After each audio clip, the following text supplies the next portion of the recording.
News, सच जरूरी है। दर्शकों नमस्कार, मैं श्रद्धा तिवारी और आप देख रहे हैं MNS न्यूज टीवी। तो आइए देखते हैं आज की खास खबर। एक नजर डालते हैं आज की हेडलाइंस। केंद्रीय मंत्री रामदास आठवले की हिंसा के बाद पहली बार नागपुर दौरे पर जाएंगे फडणवीस, अनिल विज का केजरीवाल। तो आइए देखते हैं खबरें विस्तार से। केंद्रीय मंत्री रामदास आठवले की अपील।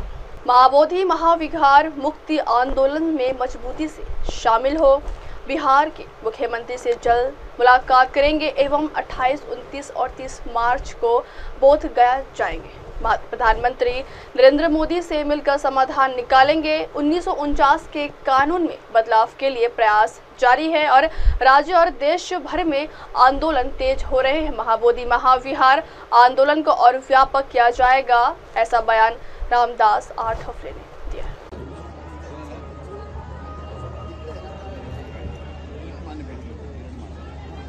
माझ्या भीमाच्या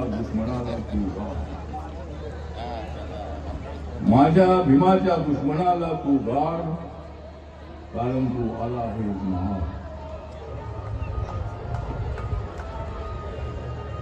चालव तू भीम विचारांची कुराड, चालव तू दुश्मनांवर भीम विचारांची कुराड, कारण तू आला आहेस महार. मी करत आहे नेहमी तुझे लाड, मी करत आहे नेहमी तुझे लाड, म्हणून तू आला आहेस महार.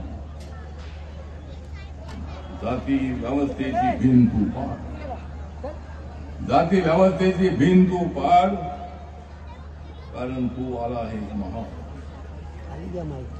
मैंने तो भीम के दुश्मनों को पहचाना, मैंने तो भीम के दुश्मनों को पहचाना था, लेकिन तू मुझे पहचान नहीं पाया.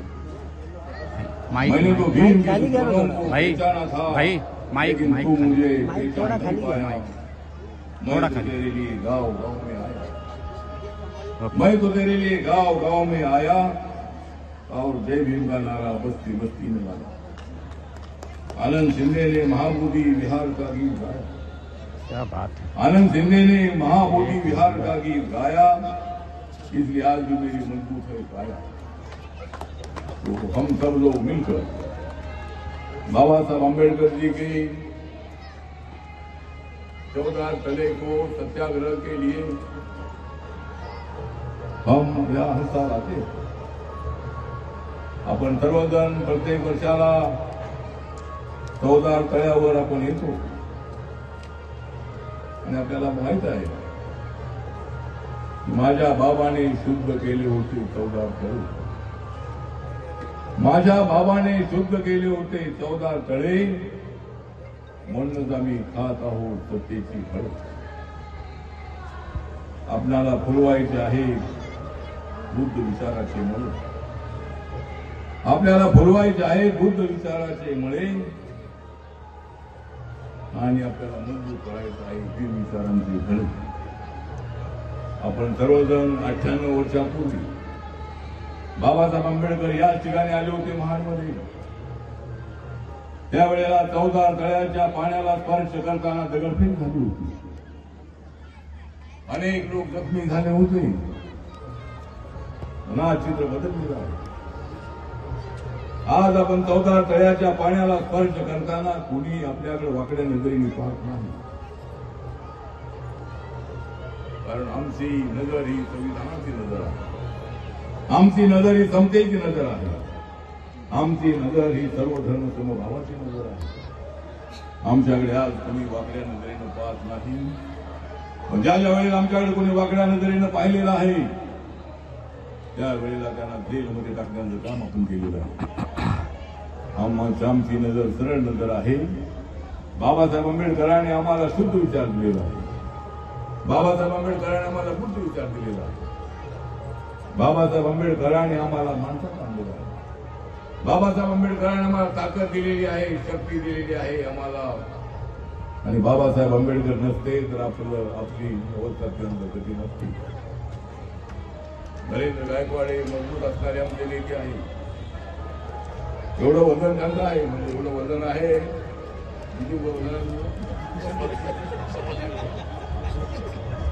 म्हणजे नरेंद्र गायकवाडचं वजन आहे 100, जिल्हाध्यक्ष एक नरेंद्र नंबर. गायकवाडचं वजन आहे 100. तुला माहित नाही मी आहे 1 नंबर. तर आपण सर्वजण या चळवळीमध्ये आहोत. बाबासाहेबांच्या मुळे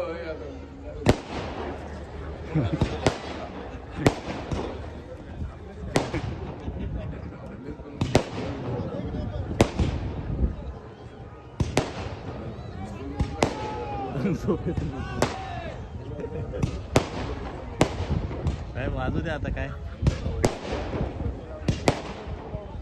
अरे सांगत होतो आपल्याला हे सगळं आपल्याला सगळं चित्र बदलत आहे. बाबासाहेब आंबेडकरांमुळे भीमामुळे हे सगळं चित्र बदलत आहे. अजूनही गावात आपला माणूस अजूनही गरीब आहे. आज आपल्या माणसांवर खेड्यापाड्यात अत्याचार होतात. आम्हाला शिक्षा द्यायचे अत्याचार झाला ना. आम्हाला एक जबरदस्त आवाज उठवायचा आहे अन्याय करणाऱ्यांच्या संबंधामध्ये.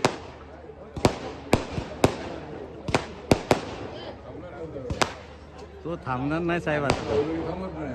नाही त्याबद्दल कधी लावायचे सांगा. कधी गाडी लावायची त्यांना सांगा. कधी गाडी लावली की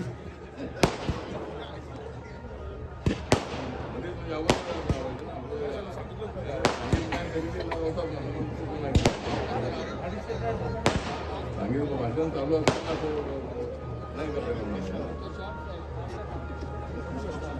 आता ठीक आहे,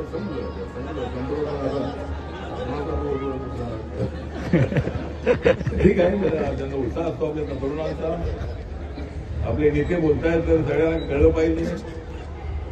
आणि म्हणून या ठिकाणी फटाके वाजवण्यात आले. आणि फटाके ऐकल्यानंतर आपल्या सगळ्यांना उत्साह आला. आता फटाके असे लावायचे आहे.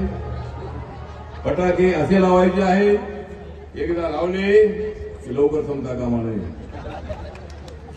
आणि अनेक ठिकाणी बघितलंय मी जवळजवळ 100 अर्धा तास माझं भाषण संपत नाही तोपर्यंत फटाके चालू असतात. त्यामुळे फटाके मी जास्त बोलण्यासाठी असतात की मी लवकर संपवण्यासाठी असतात. ठीक आहे, संबंध विषय नाही आहे. ठीक आहे, आपणाला अत्यंत शांतपणे काम करायचं आहे. आपल्याला बुद्धाच्या विचाराने काम करायचं आहे. आपल्याला महाबोधी महाविष्णू आणि 4 मेंबर हिंदू आणि त्या ठिकाणचा गयाचा जो कलेक्टर आहे तो त्याचा अध्यक्ष असतो. आमची मागणी अशी आहे की 8 मेंबर जे आहेत 8 मेंबर आमचे बौद्ध असावे. बौद्ध गयाला आम्ही चाललेलो आहे. मी 28-29 आम्ही त्या ठिकाणी आहे.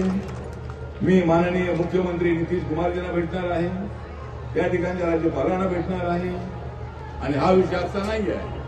काँग्रेसचं सरकार होतं, अनेक वर्ष काँग्रेसचं सरकार होतं. नंतर लालू प्रसाद यादव यांचं सरकार होतं, रबडी देवींचं सरकार होतं, नंतर नितीश कुमार यांचं सरकार होतं. आता बीजेपी आणि नितीश कुमारांचं ऑलरेडी आपल्या जेडीयूचं सरकार आहे. त्यामुळे कुठल्या तरी एखाद्या विषयावरती कुणावर तरी आरोप करून चालणार नाही. नरेंद्र मोदींच्या हातामध्ये हा तसा विषय नाही. पण नरेंद्र मोदींनी सांगू शकतात, नितीश कुमार यांना सांगू शकतात. त्यासाठी मी प्रयत्न करणार आहे. आणि 1949चा जो कायदा आहे त्या कायद्यामध्ये कसा बदल होऊ शकेल.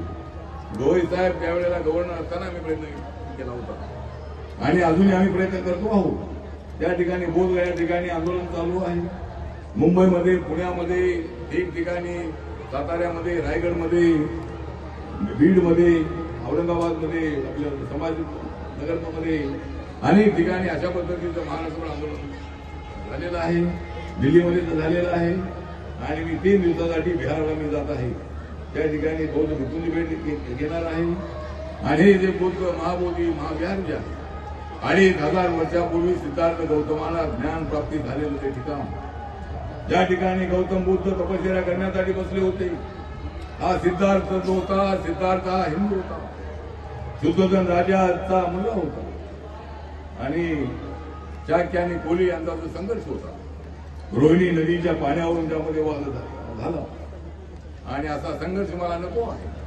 मला माणसाला माणुसकी मिळवणारा विचार मला द्यायचा आहे, विज्ञानावर आधारलेला विचार मला ते द्यायचा आहे. आणि म्हणून सिद्धार्थ त्या ठिकाणी तपस्येला बसले आणि त्यांना 2500 वर्षापूर्वी ध्यान झाली. आणि आपल्याला इतिहास माहित आहे, त्यावेळेला सगळा देश बौद्ध होता. जे तक्षशिला विद्यापीठ आहे, तक्षशिला विद्यापीठ जे आहे, युनिव्हर्सिटी आहे, ते रावळपिंडीपासून 30 किलोमीटर अंतरावर आहे. त्या ठिकाणी मी 2 वेळा जाऊन आलेलो आहे. त्या ठिकाणी पाकिस्तानचं सरकार त्या युनिव्हर्सिटीचे जे अवशेष आहेत त्याचं संरक्षण करत आहे. नालंदा युनिव्हर्सिटी बिहारमध्ये आहे, नालंदा या ठिकाणी आहे. ते त्या ठिकाणी सुद्धा एक भव्य अशा पद्धतीची युनिव्हर्सिटी राहणार आहे.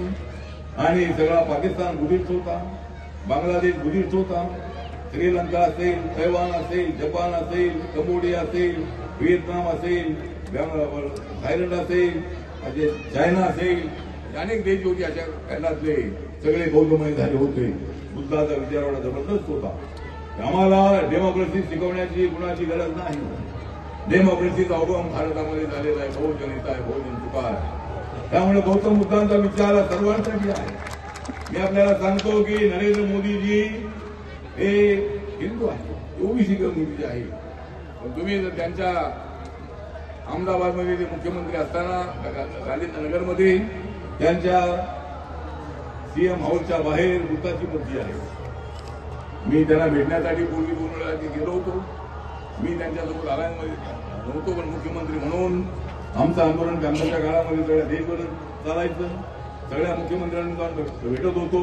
दलितांची हत्या थांबवा, आम्हाला 5 एकर जमीन द्या, किंवा अशा पद्धतीच्या अनेक मागण्यांसाठी आम्ही त्या ठिकाणी त्यांना मुख्यमंत्र्यांना भेटायचो. तर त्यावेळेला मी त्यांना भेटलो होतो. त्यावेळेला त्यांच्या घराच्या बाहेर आज आपण गेला मुख्यमंत्र्यांच्या आवासामध्ये, तर त्या ठिकाणी बुद्धांची मूर्ती आहे.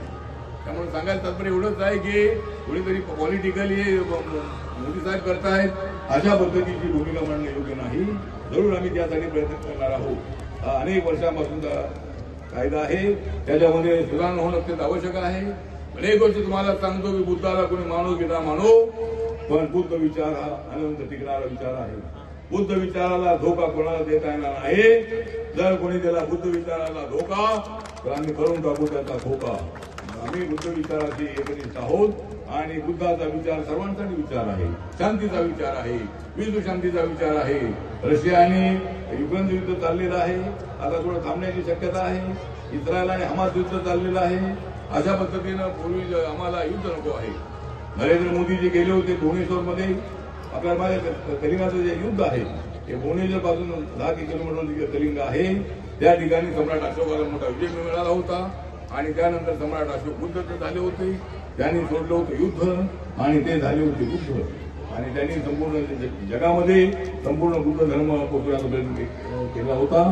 त्यामुळे बुद्धिझम हा सर्वश्रेष्ठ असा विचार आहे, समतेवर आधारलेला विचार आहे, अहंकार मुक्त शरीर करणारा विचार आहे, मेडिटेशन करण्यासाठी प्रोत्साहन देणारा विचार आहे, मन शांती जी आहे ती मन शांती करणारा विचार आहे. आणि बुद्धिझम मधून मेडिटेशन आलेलं आहे. त्यामुळं ज्यांना तुम्हाला रोगमुक्त व्हायचं असेल, लवकर अटॅक येऊन असं वाटत असेल, तर रोज मेडिटेशन करणं अत्यंत आवश्यक आहे. आणि मेडिटेशन करा आणि आपलं शरीर सुदृढ ठेवा. राहुल नाव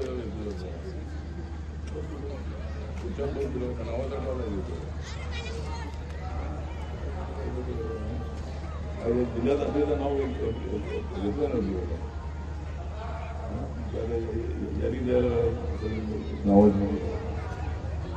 त्यामुळं सांगा तू एवढा तुम्ही सगळे राहिलेले आपण सगळे आहात. नावाचा विषय अजिबात नाही, परंतु या ठिकाणी सर्वांच्या सहकार्याने आजची सभा ही सक्सेस होत आहे.